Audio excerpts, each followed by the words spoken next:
जय श्री कृष्णा। राधे राधे। आइए सुनते हैं गोपाष्टमी व्रत कथा, पूजन विधि एवं महत्व। कार्तिक शुक्ल पक्ष अष्टमी तिथि को गोपाष्टमी के रूप में मनाया जाता है। इस दिन भगवान श्री कृष्ण ने गौचारण लीला आरंभ की थी। इस दिन बछड़े सहित गाय का पूजन करने का विधान है। इस दिन प्रातःकाल उठकर नित्य कर्म से निवृत्त होकर स्नान करते हैं। प्रातःकाल ही गौओं और उनके बछड़ों को भी स्नान कराया जाता है। गौ माता के अंगों में मेहंदी, रोली, हल्दी आदि के थापे लगाए जाते हैं। गायों को सजाया जाता है। प्रातःकाल ही धूप, दीप, पुष्प, अक्षत, रोली, गुड़, जलेबी, वस्त्र और जल से गौ माता की पूजा की जाती है और आरती उतारी जाती है। पूजन के बाद गौग्रास निकाला जाता है। गौ माता की परिक्रमा की जाती है। परिक्रमा के बाद गौओं के साथ कुछ दूर तक चला जाता है। भगवान ने जब छठे वर्ष की आयु में प्रवेश किया तब एक दिन भगवान माता यशोदा से बोले, मैया अब हम बड़े हो गए हैं। मैया यशोदा बोली, अच्छा लल्ला, अब तुम बड़े हो गए हो तो बताओ अब क्या करें। भगवान ने कहा, अब हम बछड़े चराने नहीं जाएंगे, अब हम गाय चराएंगे। मैया ने कहा, ठीक है, बाबा से पूछ लेना। मैया के इतना कहते ही झट से भगवान नंद बाबा से पूछने पहुंच गए। बाबा ने कहा, लाला अभी तुम बहुत छोटे हो, अभी तुम बछड़े ही चराओ। भगवान ने कहा, बाबा अब मैं बछड़े नहीं गाय ही चराऊंगा।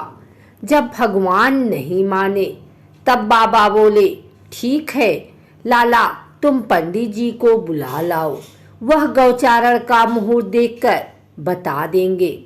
बाबा की बात सुनकर भगवान झट से पंडित जी के पास पहुँचे और बोले, पंडित जी आपको बाबा ने बुलाया है, गौचारण का मुहूर्त देखना है। आप आज ही का मुहूर्त बता देना, मैं आपको बहुत सारा माखन दूंगा। पंडित जी नंद बाबा के पास पहुँचे और बार बार पंचांग देखकर गणना करने लगे। तब नंद बाबा ने पूछा, पंडित जी क्या बात है, आप बार बार क्या गिन रहे हैं।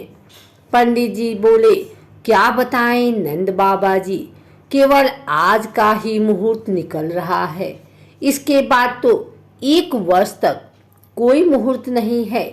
पंडित जी की बात सुनकर नंद बाबा ने भगवान को गौचारण की स्वीकृति दे दी। भगवान जो समय कोई कार्य करे वही शुभ मुहूर्त बन जाता है। उसी दिन भगवान ने गौचारण आरंभ किया और वह शुभ तिथि थी कार्तिक मास में शुक्ल पक्ष अष्टमी। भगवान की गौचारण आरंभ करने के कारण यह तिथि गोपाष्टमी कहलाई। माता यशोदा ने अपने लल्ला के श्रृंगार किया और जैसे ही पैरों में जूतियां पहनाने लगी तो लल्ला ने मना कर दिया और बोले, मैया यदि मेरी गौएं जूतियां नहीं पहनती तो मैं कैसे पहन सकता हूँ। यदि पहना सकती हो तो उन सभी को भी जूतियां पहना दो। और भगवान जब तक वृंदावन में रहे भगवान ने कभी पैरों में जूतियां नहीं पहनी। आगे आगे गाय और उनके पीछे बांसुरी बजाते भगवान, उनके पीछे बलराम और श्री कृष्ण के यश का गान करते हुए ग्वाल गोपाल इस प्रकार से विहार करते हुए भगवान ने उस वन में प्रवेश किया। तब से भगवान की गौचारण लीला का आरंभ हुआ।